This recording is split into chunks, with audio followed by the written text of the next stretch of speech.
Hello दोस्तों, stories with साधना में आप सबका स्वागत है। मैं साधना आज आपको सुनाने जा रही हूँ दीवार में एक खिड़की रहती थी कहानी का भाग 2। पहले आप इसका भाग 1 भी पढ़ें, उसके बाद आपको भाग 2 समझ में आएगा। रघुवर प्रसाद अच्छा पढ़ाते थे, गणित पढ़ाते थे। कक्षा में गणित पढ़ाते समय अधिकांश समय उनकी पीठ विद्यार्थियों की तरफ रहती थी। पीठ घुमाए बोलते हुए तख्ते पर लिखते जाते। गणित होने के कारण विद्यार्थी सन्न खाए से शांत रहते। रघुवर प्रसाद दोनों हाथों से लिखते थे। तख्ते पर बाएं हाथ से लिखना शुरू करते और मध्य तक पहुंचते पहुंचते दाहिने हाथ से लिखना शुरू कर देते। वे दोनों हाथों से एक जैसा साफ लिखते थे। तख्ते के भर जाने के बाद वे किनारे हट जाते ताकि विद्यार्थी सवाल कॉपी पर उतार लें। बाएं हाथ की चौक लिखते लिखते घिस जाती या टूट जाती तो दाहिने हाथ से हाथ में रखी सहगो चौक से लिखना शुरू कर देते थे। यह तत्काल होता था। बाएं हाथ के बाद दाहिने हाथ से उनका लिखना इस तरह होता था कि हाथ का बदलना पता नहीं चलता था। नए विद्यार्थियों को तब पता चलता था जब वे पुराने हो जाते थे। पुराने विद्यार्थी इतने आदी हो जाते थे कि नए को बतलाना भूल जाते थे। विभागाध्यक्ष को भी बहुत बाद में पता चला था कि रघुवर प्रसाद दोनों हाथ से लिखते हैं, जबकि वे उनको बाएं और दाहिने हाथ से लिखता हुआ कई बार देख चुके थे। जब वे रघुवर प्रसाद को बाएं हाथ से लिखता हुआ देखते तो उसे सत्य समझते थे कि रघुवर प्रसाद डेरी हाथ है। जब दाहिने हाथ से लिखना देखते रघुवर प्रसाद के दोनों दाहिने हाथ थे तो उनको यही हमेशा का सत्य लगता। पहले का सत्य वे भूल जाते थे। दरअसल रघुवर प्रसाद के दोनों दाहिने हाथ थे। दूसरे दिन ऑटो के इंतजार में पिछले दिनों की तरह हाथी आते हुए दिखा। हाथी दिखने के बाद रघुवर प्रसाद ने ताड़ के पत्तों को देखा कि वही हैं। हाथी पर बैठे युवा साधु ने रघुवर प्रसाद को कल उनसे बातचीत हो चुकी थी के परिचय की दृष्टि से देखा। साधु को रघुवर प्रसाद का नाम नहीं मालूम था। अगर मालूम होता तो देखने के परिचय में नाम मालूम है कि भी दृष्टि होती। रघुवर प्रसाद को लगा कि आज वह उनसे नहीं पूछेगा। हाथी पर बैठकर महाविद्यालय जाना ठीक नहीं था। हाथी एक सवारी थी जिसका चलन बंद हो गया। इस तरह चल रही थी, एक सिक्का जिसका चलन बंद था पर है। वह चाहते तो कल हाथी पर बैठ सकते थे। ऑटो के 1 रुपये देने पड़ते हैं, हाथी के अधिक देने पड़े। 8 किलोमीटर हाथी पर बैठकर जाना होगा। पहले राजे महाराजे बैठते थे, इस समय बैठें तो हास्यास्पद होगा। जैसे हाथी पर बैठा हुआ भूतपूर्व राजा सब्जी खरीदने बाजार आया। सबने अपनी अपनी सब्जी की टोकनी पीछे खींचकर हाथी के आने का रास्ता चौड़ा किया। तब भी हाथी के लिए घूमकर पलटने की जगह नहीं थी। इस तितर वितर में भूतपूर्व राजा ने एक सब्जी वाली की पास झोला फेंका। आधा किलो आलू, 1 रुपए की पालक, 1 पाव लहसुन और 50 पैसे की अदरक देना। झोले में सब्जी भरकर सब्जी वाली झोले को हाथी की सूंड को पकड़ा देगी। हाथी सूंड पलटाकर झोला महावत को दे देगा। भूतपूर्व राजा सब्जी के पैसे पूछेगा, फिर एक पोटली में पैसे लपेटकर महावत को देगा। महावत हाथी को देगा, हाथी सब्जी वाली को देगा। इस लेन देन के बीच में बहुत बड़ा हाथी होगा और उसकी भूमिका होगी। घूमने फिरने के लिए हाथी पर बैठना ठीक है, काम पर जाने के लिए नहीं। घोड़ा तो भी ठीक होगा। टेम्पो में हमेशा की तरह गांव की औरतों और बूढ़ों की भीड़ थी। एक बूढ़ा डंडा लिए हुए बैठा था। विद्यार्थी नहीं थे, इसीलिए रघुवर प्रसाद ने अंदर घुसने की कोशिश करी। टेम्पो वाले ने जगह बनाने के लिए कहा। टेम्पो में जगह होती तो मिलती। ऐसा नहीं था कि बाहर मैदान से थोड़ी जगह लेते और टेम्पो में रख देते तो जगह बन जाती। बिना वजह के वे टेम्पो में घुस गए। जब टेम्पो चली तब उनको लगा कि दम नहीं घुटेगा। लड़कियों औरतों के बीच बैठे हुए आगे उनको कोई विद्यार्थी देखेगा तो अटपटा नहीं लगेगा, क्योंकि विद्यार्थी सोचेगा कि रघुवर प्रसाद के बैठने के बाद औरतें बैठी होंगी। औरतों के बैठने के बाद रघुवर प्रसाद बैठे होंगे, ऐसा विद्यार्थी क्यों सोचेगा? हाथी को निकले हुए समय हो चुका था। तब भी हाथी इतने धीरे चल रहा था कि उनका टेम्पो हाथी से आगे निकल गया। डंडे वाले बूढ़े के कंधे पर कंबल रखा था जो रघुबर प्रसाद को गड़ रहा था। ठंड को गए हुए कुछ दिन बीत गए थे, पर बीते दिनों की आदत की तरह कंबल कंधे पर रखा हुआ था। विभागाध्यक्ष से रघुबर प्रसाद ने बात करी। विद्यालय आने में कठिनाई होती है सर, टेम्पो बस समय पर नहीं मिलती, देर होने पर आधे दिन की छुट्टी लेनी पड़ती है। स्कूटर नहीं खरीद लेते सर, इतने पैसे कहाँ से लाऊंगा? साइकिल से आया करो। साइकिल से आने का मन नहीं करता, पिताजी की पुरानी साइकिल है, बिगड़ती रहती है। चलाओगे तो उसकी देखभाल होगी, साइकिल ठीक रहेगी। यही करना पड़ेगा। आपने स्कूटर कब खरीदी? 8 साल हो गए। आते जाते आपको हाथी मिलता है? हाँ, कुछ दिनों से तो रोज मिलता है। स्कूटर का हॉर्न सुनकर हाथी हट जाता है। हाथी सुनकर हटता है यह पता नहीं, महावत सुनकर हटा देता हो। हाथी तो समझदार होता है, उसको अपने मन से हट जाना चाहिए। सामने बस ट्रक को आते देखकर हाथी किनारे हो जाता होगा। हो तो जाना चाहिए। हाथी के बाजू से स्कूटर निकालने में आपको डर नहीं लगता? मैं होता तो मुझको डर लगता।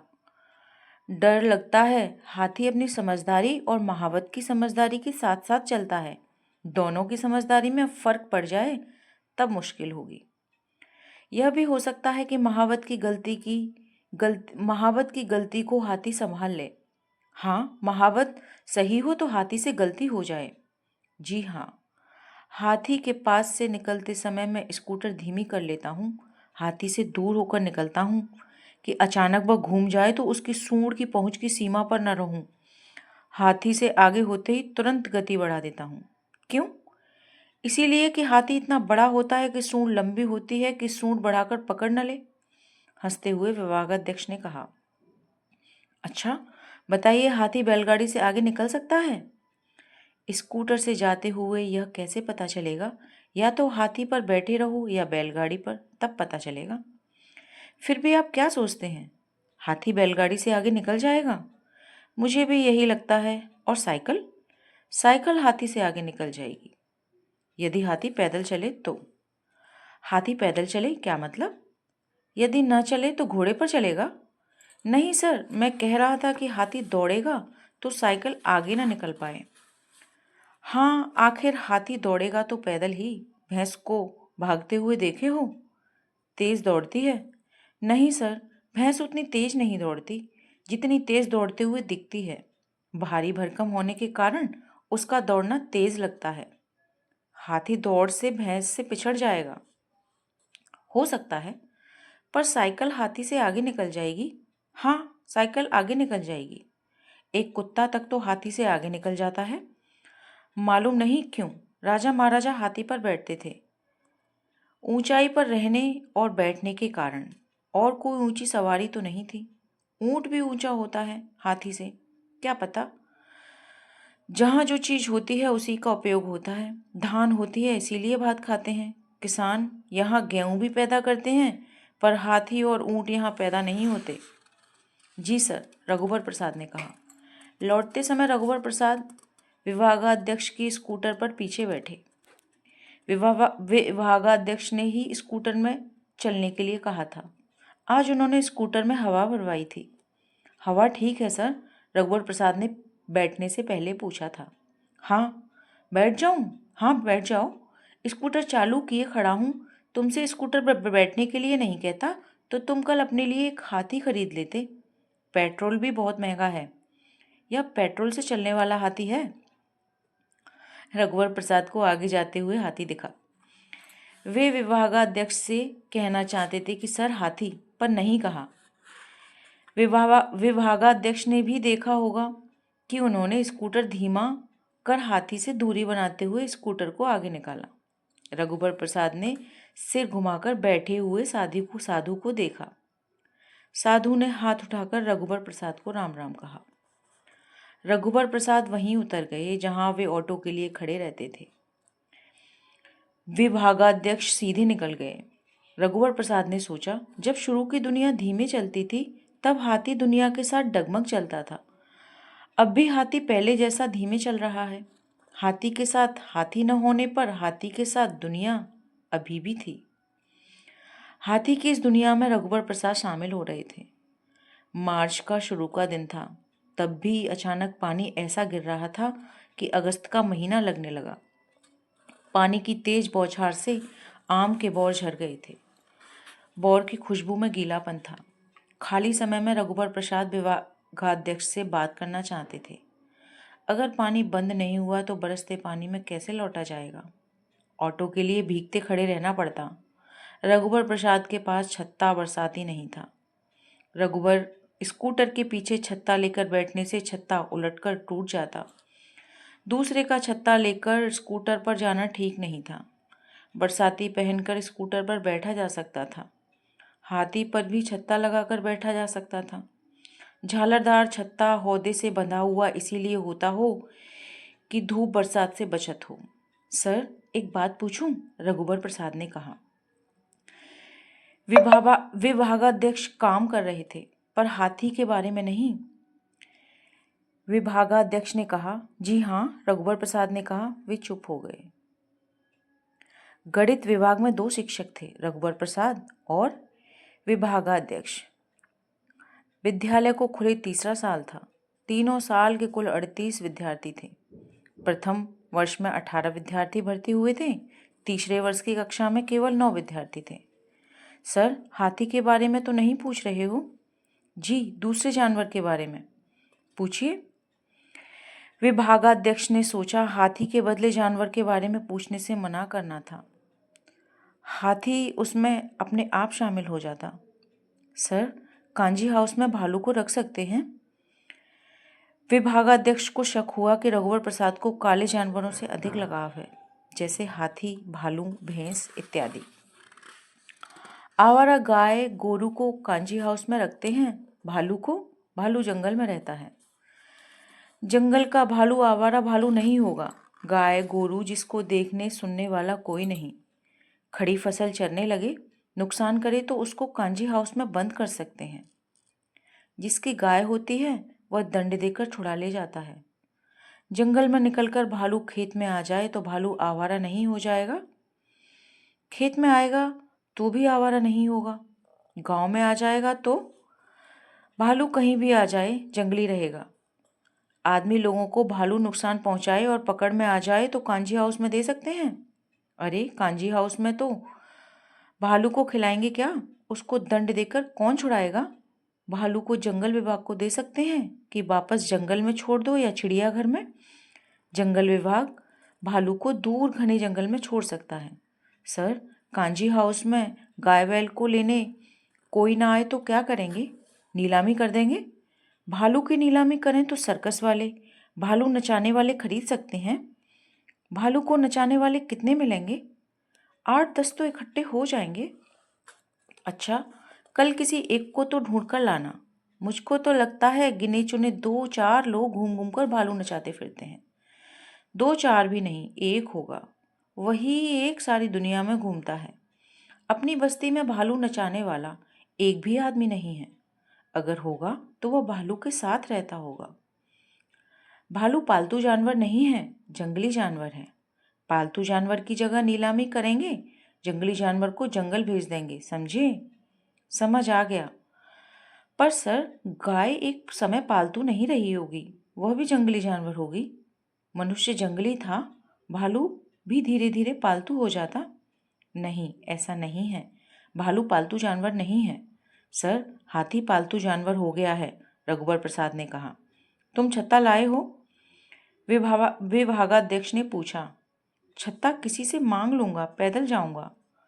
चपरासी से छत्ता मांग लेना, पैदल जाना। भीगते हुए चलना है तो मेरे साथ चलो, मैं भीगते हुए जाऊंगा। मैं पैदल जाऊंगा। मन हुआ तो छत्ता लिए तेज चलूंगा, छत्ता लेकर दौड़ूंगा। पैदल दौड़ना? जी सर। पिताजी कहते हैं जब पानी गिरता है तो चोरों को चोरी करने में आसानी होती है। हाँ, मैं कुत्ते के बदले एक शेर पालने की बात सोच रहा हूँ। जब चोर आएगा तो वो भौंकेगा नहीं, दहाड़ेगा। प्राचार्य अपने स्कूटर में भीगते हुए चले। कुछ भीगते हुए विद्यार्थी साइकिल से, कुछ पैदल गए। विद्यार्थी साइकिल पर डबल सवारी भी गए। जो शिक्षक साइकिल में आते थे वे सब पानी रुकने का इंतजार किए बिना साइकिल से चले गए। विभागाध्यक्ष ने जाते समय रघुवर प्रसाद से पूछा, भीगते चलोगे? नहीं सर, मुझे छत्ता मिल गया है, पैदल जा रहा हूँ। रास्ते में टेम्पो मिल जाएगा। रास्ते में हाथी मिले तो छत्ता लगाकर हाथी पर मत बैठना। रघुवर प्रसाद, क्यों सर? एक हाथ से छत्ता पकड़ोगे, संभलकर बैठते नहीं बनेगा। शायद सड़क के नीचे की हवा से हाथी के ऊपर की हवा तेज हो, छत्ता उलट जाए। छत्ता संभालने में खुद मत गिरना, छत्ता को गिर जाने देना। छत्ता मेरा नहीं है, किसी का भी छत्ता हो, झल्लाकर विभागाध्यक्ष ने कहा। जी हाँ, रघुवर प्रसाद पैदल निकल पड़े।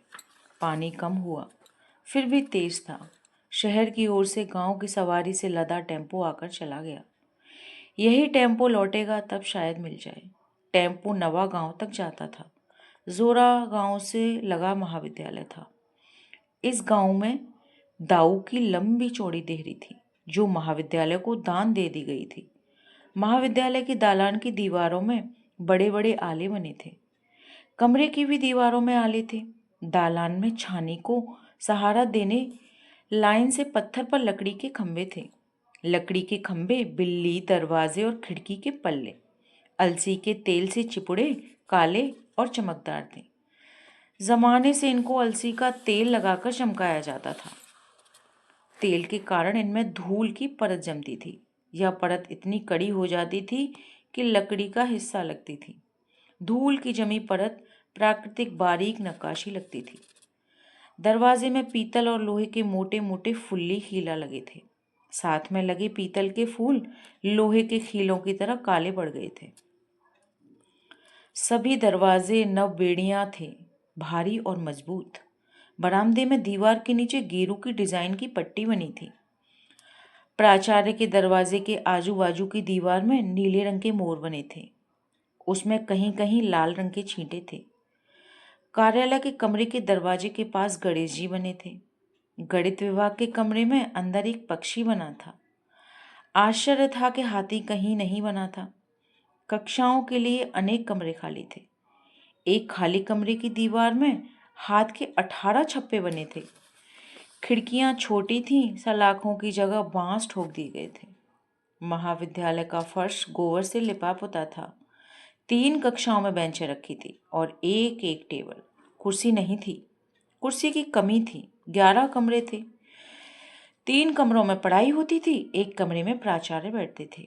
महाविद्यालय के सामने एक मैदान था। वहां झंडा फहराने के लिए एक मोटी बल्ली गड़ी थी। उसमें एक ऊंचा बांस बंधा था। बांस में झंडा फहराकर बल्ली में बांध दिया जाता था। महाविद्यालय से लगी हुई एक झोपड़ी में प्राथमिक शाला थी।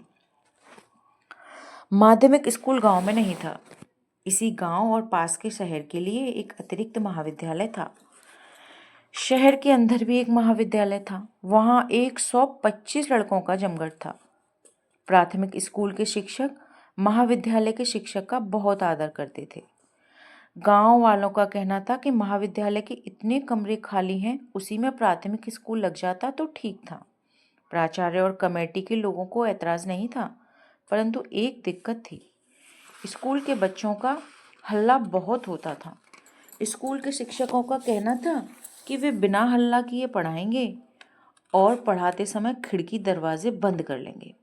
स्कूल के बच्चों को जब यह मालूम पड़ा कि महाविद्यालय के कमरे उनके हल्ले गुल्ले के कारण नहीं मिल पाएंगे, तो छोटे छोटे बच्चों ने हल्ला गुल्ला करना, चिल्लाना करीब करीब बंद कर दिया था। आपस में झगड़ा करते थे तो चुपचाप, केवल शिक्षक के पढ़ाने का हल्ला होता था। बच्चे आपस में फुसफुसाकर बात करते थे। छोटे छोटे बच्चों की होंठ में चुप रहने के इशारे के रूप में एक उंगली आदत की तरह रहती थी। शिक्षक नहीं होते थे तो ऐसा लगता कि कक्षा में कोई नहीं है। ऐसी शांति होती थी, परंतु जाकर देखने से मालूम होता था 40 लड़के लड़कियों में आधे से अधिक होठ में उंगली रखे चुप हैं और बाकी बिना उंगली रखे। बच्चे मुंह में उंगली रखे आते जाते दिखते थे।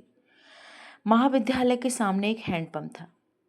बीच में पानी पीने की छुट्टियों में बच्चे और लड़के जरूर पानी पीते थे। गिलास से पानी पीने के लिए स्कूल और महाविद्यालय दोनों जगह घड़े और चंबू रखे थे। घड़े से निकालकर गिलास से पानी पीना प्राचार्य और शिक्षकों से लेकर प्राथमिक स्कूल तक के बच्चों को अच्छा नहीं लगता था। महाविद्यालय के प्राचार्य पानी पीने हैंडपंप तक जाते थे। कभी उनके साथ शिक्षक होता था, क्लर्क होता था या चपरासी होता जो हैंडपंप चलाता था। शाला के पीछे तालाब था। तालाब के किनारे पेशाब करने की आड़ बना दी गई थी। 8 लड़के एक साथ पेशाब करते थे। फिर भी इतनी आबादी नहीं बढ़ी थी। पेशाब करने के लिए तालाब बनाया जाता। जब महाविद्यालय के प्राचार्य अकेले बाहर आते तब समझ जाते कि पानी पीने नहीं पेशाब करने के लिए निकले हैं। प्राचार्य जब उठकर खड़े होते तो कहते बाहर चला जाए, तो यहाँ बैठे शिक्षक भी उठ जाते कि पानी पीने जा रहे हैं। जब पेशाब करना होता तो प्राचार्य बतला देते पानी नहीं पीना है, तब ये अकेले जाते थे। तालाब को देखने से पता नहीं चलता था कि तालाब पहले बना था या दाऊ का बाड़ा। एक कच्चे तालाब की प्राचीनता पता लगाने का कोई तरीका नहीं था। तालाब के किनारे कोई मंदिर नहीं था। मंदिर की प्राचीनता से तालाब की प्राचीनता का अंदाज होता, परंतु तालाब नया नहीं था। राहत कार्यों के बाद वह गहरा और बेडौल हो गया था। तालाब का पानी अनायास नहीं दिखता था। ऊंची मिट्टी की दीवार के अंदर पानी था। तालाब वही अच्छे लगते थे जिसकी ऊंचाई जमीन के सतह के बराबर होती थी। जमीन के समतल के बाद तालाब का समतल होता था। जमीन के समतल के बराबर पानी का समतल होता था। जितनी पुरानी मिट्टी और जल था, तालाब उतना ही प्राचीन लगता था। यह इतना प्राकृतिक और प्राचीन लगता था कि वहां जमीन होते होते पानी हो गया। एक किनारे घास, फिर कमल की पत्तियां, यानी जितनी पुरानी घास, वनस्पति और कमल प्राचीन, उतना ही पुराना तालाब। इस तालाब में कमल नहीं था, जबकि सड़क के ऊपर मिट्टी डालने के लिए सड़क के किनारे जो गड्ढे खोदे जाते थे वे पहली बरसात में डबरे हो जाते थे। 1 साल बाद उसमें कमल की एक छोटी गोल पत्ती दिखाई दी जाती थी। 1 बरसात के बाद एक छोटा सफेद कमल खिल जाता था। रघुबर प्रसाद का एक कमरे का घर था। 30 रुपए महीने कमरा देते थे। बिजली का मीटर अलग था। उनका कमरा बीच में था। आजू बाजू एक एक कमरे और थे, ये भी किराए से उठे थे। उन दोनों कमरों में परिवार था। रघुबर प्रसाद के माता पिता और एक छोटा भाई 50 किलोमीटर दूर धर्मपुरा में रहते थे। बस से कम 1.5 घंटे का रास्ता था। रघुबर प्रसाद पत्नी और गृहस्थी के हिसाब से चीजें इकट्ठी कर रहे थे। एक चारपाई थी। चारपाई चौड़ी थी। फिर भी उनको यह समझ में नहीं आ रहा था कि उनको एक और चारपाई रखनी चाहिए या नहीं। पति पत्नी एक ही चारपाई पर रात भर सोते हैं, ये उनको ज़रूरी सत्य नहीं लगता था। रात भर का ज़रूरी सत्य न हो, पर कुछ देर का सत्य तो था। फिर भी इस सत्य को आड़ में रखने के लिए उनके पास दूसरा कमरा नहीं था। यदि 2 चारपाई होती तो यह सत्य दूसरी चारपाई की आड़ में होता। रघुबर प्रसाद की बड़ी बहन इसी शहर में थी। जीजा एक ट्रांसपोर्ट ऑफिस में क्लर्क थे। बड़ी बहन ने शक्कर, चाय पत्ती, जीरा, राई इत्यादि चौके की चीज़ों के लिए टिन और प्लास्टिक के पुराने डिब्बा डिब्बी दिए थे। आटा रखने के लिए टिन का सुंदर नया डिब्बा था। यह अस्पताल के पलस्तर का खाली डब्बा था। पता नहीं बड़ी बहन को कहाँ से मिला था। गोल बाजार के खाली डिब्बों की दुकान से शायद खरीदा हो। जीजा के घर किसी का हाथ पैर नहीं टूटा था। यह जीजा के किसी कंपाउंडर दोस्त ने दिया हो। तेल एक बोतल में था। चावल दाल के डिब्बे भी थे। चावल दाल और आटा वे झोले में रखना चाहते थे। चूहों के कारण इरादा बदल दिया। कमरे के सामने उनके हिस्से की पर्ची में बैटरी के खोखे में 3 गमले रखे थे। एक गमले में तुलसी लगी थी, 2 गमलों में शोभा के पौधे लगे थे। बैटरी के खोखे भी बड़ी बहन ने दिए थे। कमरे के दाहिनी कोने को चौका बना दिया गया था। उसी तरफ दूसरे कोने में एक गुंडी और एक घड़ा रखा था। वहां दीवार से बाहर नाली के लिए एक मुहाना बना था। दीवार में 2 अलमारी बनी थी। पल्ले नहीं थे। लकड़ी के तख्तों से अलमारी के खाने बने थे। पता नहीं कौन सी लकड़ी थी, तख्ते टेढ़े हो गए थे। उसमें अखबार बिछाकर उन्होंने किताबें जमा दी थी। फर्श काले पत्थर का था, यह फर्सी पत्थर कहलाता था। पास में एक बेल सोंडा नाम का गांव था, वहाँ इस पत्थर की खदान थी। बैलगाड़ी और ट्रक में लदकर खदान से इधर उधर जाता था पत्थर। टट्टी मकान से कुछ दूर हटकर पीछे बनी थी। 3 कमरे के लिए परिवार के लिए 3 टट्टियां लाइन से बनी थीं। शादी के बाद रघुवर प्रसाद 8 रुपये महीने के हिसाब से एक टट्टी में ताला लगाने लगे थे। टट्टी का ताला एकदम नया था। टट्टी में बिजली नहीं थी। रात को टॉर्च या डिबरी लेकर जाना पड़ता था। टट्टी का दरवाज़ा जमीन से 6-7 इंच ऊंचा था। बाहर डिबरी रख दो तो भी आवाज़ दरवाजे के नीचे से उजाला आता था। 30 रुपये का कमरा और 8 रुपये की टट्टी का अनुपात ठीक नहीं बैठता था। टट्टी का किराया और कम होना था। घर गृहस्थी के टट्टी के इंतजाम में वे ठगा गए थे, पर यह ज़रूरी था। पैदल कुछ दूर निकल आने के बाद भी रघुवर प्रसाद को टेम्पो नहीं मिला। टेम्पो भरे आते थे, घुसने की जगह नहीं होती होगी, इसीलिए रोकने से नहीं रुकते थे। जब भी टेम्पो की आवाज़ होती तो वे पीछे रुककर पीछे देखने लगते। रुककर उन्होंने पीछे देखा, एक टेम्पो आ रहा था। टेम्पो के पीछे उन्हें हाथी भी आता दिखा। पानी बूंद बूंद गिर रहा था। उन्होंने निर्णय लिया कि इस टेम्पो में जगह नहीं मिली तो वे हाथी पर बैठ जाएंगे। टेम्पो को उन्होंने रोका, टेम्पो रुका नहीं। उन्हें लगा टेम्पो में जगह थी। टेम्पो वाले ने उन पर ध्यान नहीं दिया। हाथी के आने में अभी समय लगेगा, तब तक 4 टेम्पो निकल सकते हैं, किसी न किसी में जगह मिल जाएगी। टेम्पो नहीं आ रहा था और हाथी आते आते समीप आ गया। बाबू चलेंगे? युवा साधु ने पूछा। छत्ते के नीचे से उन्होंने हाँ कहा। ऊपर से साधु को छत्ते की आड़ में उनका सिर हिलाना नहीं दिखा होगा, पर हाँ कहना सुनाई दिया होगा। वे छत्ता ताने खड़े रहे। साधु ने हाथी से चिल्लाकर फिर प्यार से बुदबुदाकर कुछ कहा तो हाथी धीरे से नीचे बैठ गया। साधु ने किसी मंत्र से हाथी को बिठाया हो। तब रघुवर प्रसाद भी मंत्रमुग्ध होकर अपने हाथी पर चढ़ने का रास्ता वहीं खड़े खड़े देख रहे थे। शायद उन्हें लगा हो कि अपने को हाथी पर बैठा हुआ पालेंगे। नीचे हाथ बढ़ाकर साधु ने रघुवर प्रसाद से ऊपर चढ़ने के लिए कहा। छत्ता उन्होंने बंद कर दिया। रस्सी पकड़कर किसी तरह वे ऊपर चढ़ गए। हाथी का शरीर बहुत खुरदरा था। संभलना कहकर हाथी को कुछ कहा तो हाथी खड़ा हो गया। हाथी इतना ऊंचा होगा इसका अंदाजा नहीं था। बूंदाबांदी हो रही थी। बंद छत्ता हाथ में था। जिस हाथ में छत्ता था, हाथ से वे भी रस्सी किसी तरह पकड़े हुए थे। कुछ डर या संभल कर बैठने होने के कारण वे झुके हुए थे। घबराइए नहीं, गिरेंगे नहीं, हाथी आपको गिरने नहीं देगा, समझदार है। हाथी की रीढ़ की हड्डी उन्हें गड़ रही थी। रीढ़ की हड्डी थी या रस्सी, यह निश्चित करने के लिए थोड़ा खिसकना पड़ता। शुरुआत में तो वे ज़्यादा झुके रहे। कुछ देर बाद वे तनकर बैठ गए। हाथी पर बैठने का उनका संतुलन उन्हें मिल गया था। वे जूता पहने हुए हाथी पर चढ़े थे। जूता पहने हुए उन्हें हाथी पर चढ़ना था या नहीं, उन्हें नहीं मालूम था। साधु ने भी नहीं टोका था।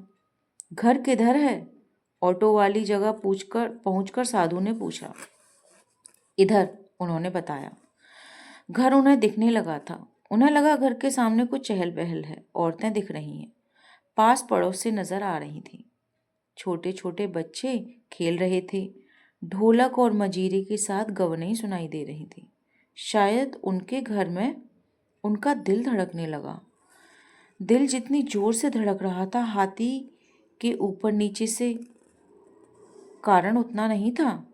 कुछ देर पहले से पानी बंद हो गया था और हल्की सी धूप निकल आई थी। वे हाथी पर बैठे बैठे देख रहे थे कि एक औरत ने उनके कमरे से चारपाई निकाली और सामने के पेड़ के नीचे डाल दी। दूसरी ने दरी लाकर बिछा दी।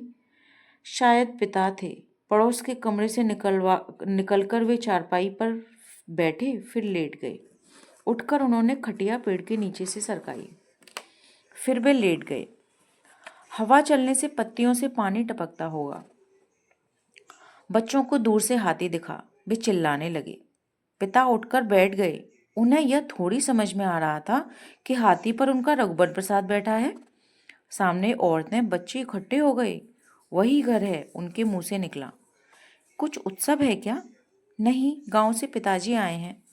उसे घर नहीं बताना था। पहले उत्तर जाते तो अच्छा था, तमाशा हो जाएगा। उन्हें झेंप लग रही थी। हाथी से उतरते भी नहीं बनेगा। उतरते उतरते गिर पड़े तो? हाथी ठीक पिताजी की चारपाई के पास खड़ा हुआ। पिता ने तब भी नहीं पहचाना था। पिता चारपाई से उठकर हाथी से कुछ दूर जाकर खड़े हो गए थे।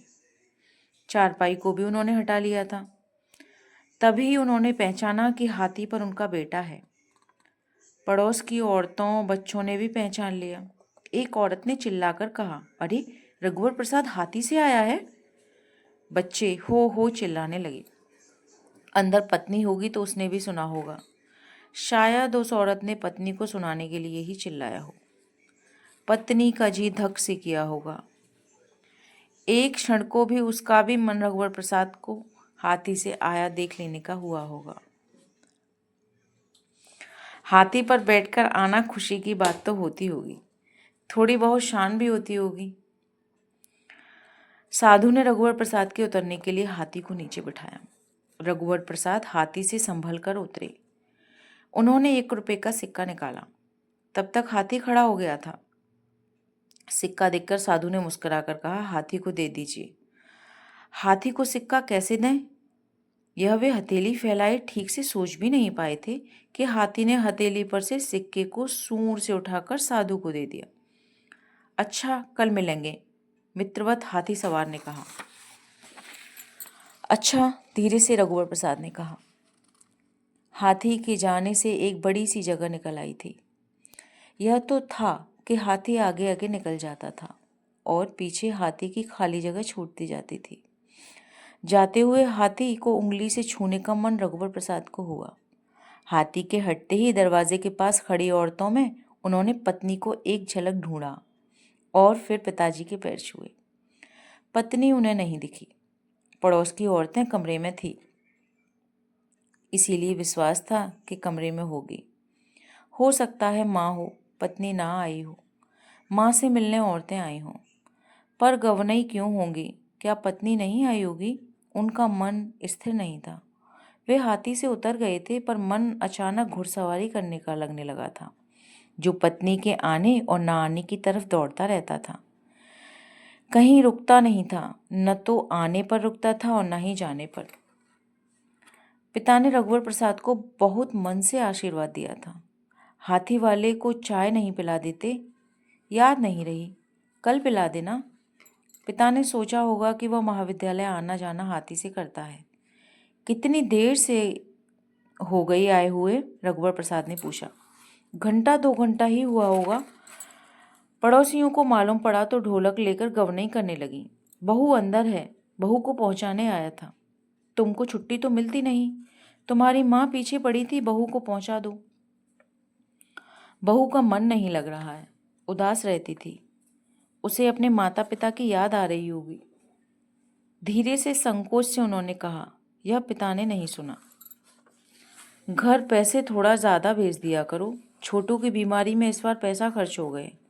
20 दिन बुखार में पड़ा रहा। आने पर बहू ने बहुत सेवा करी। तब तक तो वह ठीक हो गया था, अब एकदम ठीक है। तुमको चिट्ठी लिखे तो थे? चिट्ठी नहीं मिली, आश्चर्य से रघुवर प्रसाद ने कहा। पत्नी ने भी लिखी हो और उसे न मिली हो? पत्नी क्यों लिखेगी? वह भी लिख नहीं सके जब।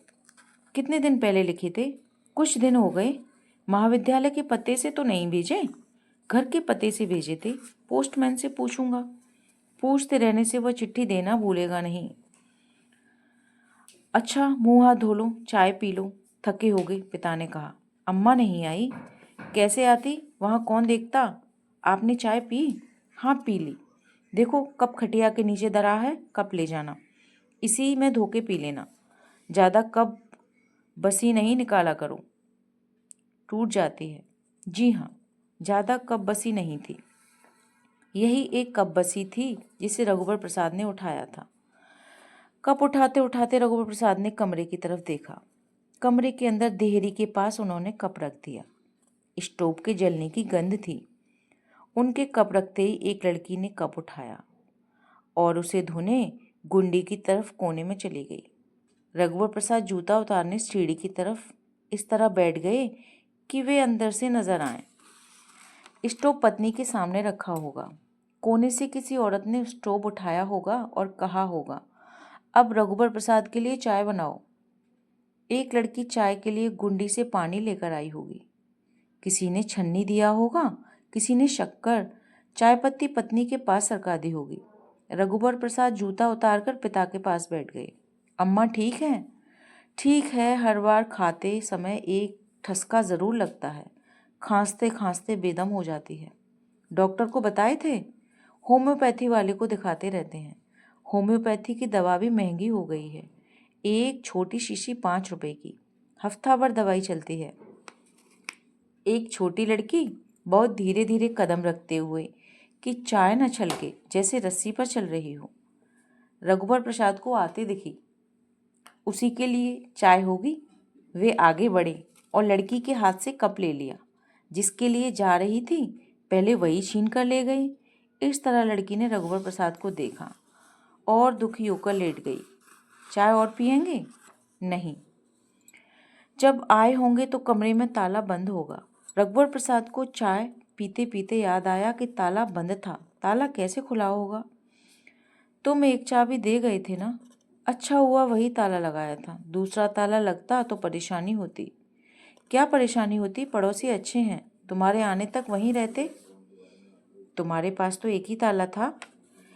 एक नया ताला और लिया था। काहे के लिए? टट्टी के लिए। टट्टी के लिए क्यों? वहाँ चोरी होने का कौन सा डर था? चोरी नहीं, टट्टी में भीड़ रहती है, समय पर खाली नहीं मिलती।